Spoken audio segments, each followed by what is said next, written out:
Sí, és evident, no?, que si s'obrís una finestra d'oportunitat, però més enllà d'això, el que també hem d'estar molt amatents és a les finestres d'oportunitat que es puguin obrir per la materialització de la República. I aquí jo crec que haurem d'estar molt atents a tres moments, no?, alguns moments particulars que poden tornar a obrir una oportunitat, com és els judicis i les sentències.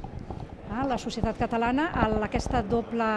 no acceptarà fàcilment i no es quedarà parada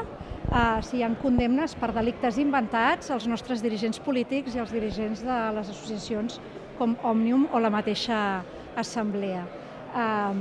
Per tant, aquí veurem com reacciona la societat catalana i quina reacció política hi ha, quina canalització política hi ha. Va ser il·legítima i il·legal l'aplicació del 155 destituint el nostre govern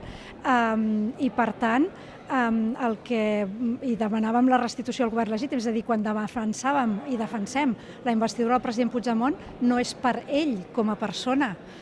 o el partit o la candidatura amb la qual s'hagi pogut presentar, sinó és per aquest concepte que, a més, estava en els programes electorals dels partits polítics independentistes de restitució al govern legítim.